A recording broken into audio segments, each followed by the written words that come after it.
She filed a formal complaint against my truck.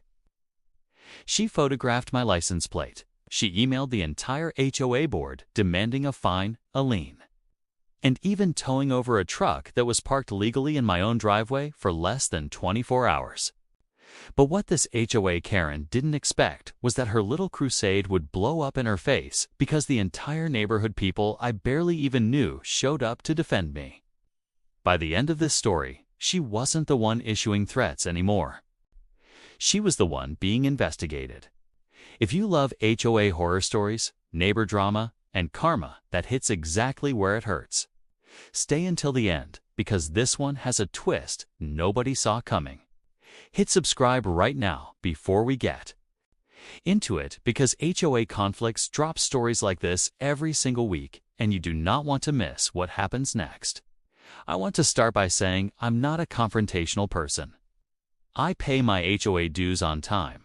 I keep my lawn mowed, and I have never once gotten a violation notice in the 4 years I've lived in this neighborhood. So when I tell you that one woman, let's just call her Martha, because that is basically the unofficial HOA Karen name at this point, decided to make my truck her personal mission, you need to understand that I did absolutely nothing to provoke this. It started on a random Tuesday evening.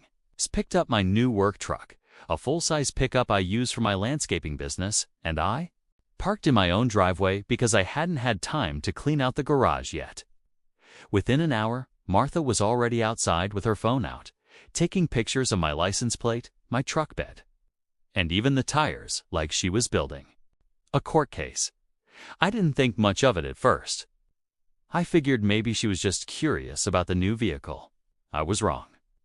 The next morning, I got an email, not from the HOA management company, not from a board president, from Martha herself, who apparently appointed herself head of neighborhood standards enforcement, a position that does not exist anywhere in our actual HOA bylaws.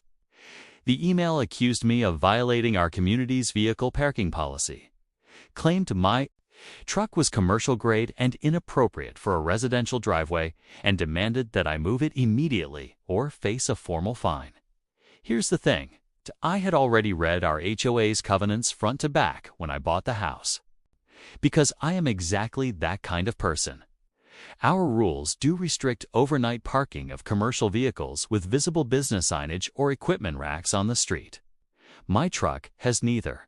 It was parked in my own driveway, completely within the rules, and I had every right to have it there. So I responded politely. I explained the actual rule, quoted the exact section of our covenants, and let her know my truck was fully compliant. I thought that would be the end of it. Instead, Martha escalated. She forwarded her complaint to the entire HOA board, copied half the street on a neighborhood email chain, and started a thread in our community Facebook group accusing me of ruining the aesthetic of the neighborhood and lowering everyone's property values. This is where things got interesting, because instead of agreeing with her, my neighbors started fighting back on my behalf. One neighbor, a guy 3 houses down, who I'd maybe spoken to twice, commented that he'd had a truck, just like mine, parked in his driveway for 2 years and never once gotten a complaint. Another neighbor pointed out that Martha herself had an RV parked in her side yard that was arguably a much bigger violation. Within an hour, the thread had over 40 comments and almost every single one was defending me and calling out Martha for selectively enforcing rules against people she simply didn't like. Then, the real twist happened. Someone in the neighborhood, who apparently keeps very detailed records out of pure spite from a previous run-in with Martha, posted screenshots showing that Martha had filed 11 separate complaints against 6 different households. Over the past 2 years, almost all of them factually incorrect and almost all of them targeting newer residents or people who hadn't joined her side of a previous community dispute. The HOA board, now getting flooded with messages, decided to actually pull the official complaint logs. What they found was damning. Martha had been submitting complaints under multiple different descriptions to make it look like several neighbors were filing them, when in reality, It was just her over and over again weaponizing the HOA's reporting system as a personal tool against people she had problems with.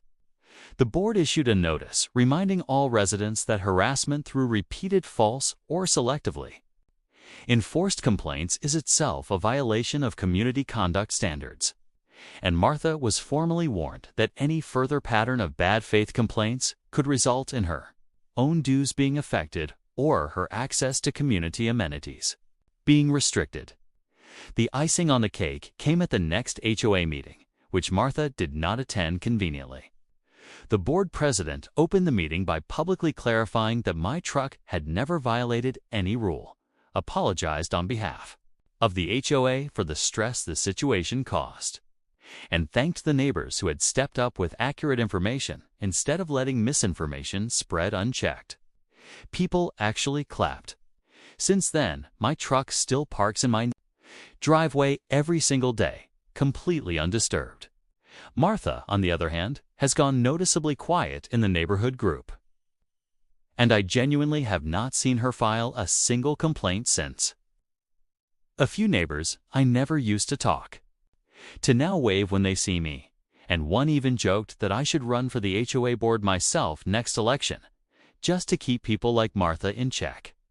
What this whole experience taught me is that HOA power only works when nobody pushes back. The moment people started comparing notes, sharing facts, and standing up together instead of staying quiet out of fear, the entire dynamic flipped.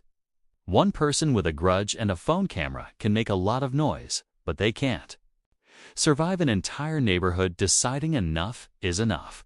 If you've ever dealt with an HOA Karen, a neighbor who weaponizes rules, or a complaint that turned out to be completely baseless, drop your story in the comments, because I read every single one, and some of the best episodes on this channel come straight from you.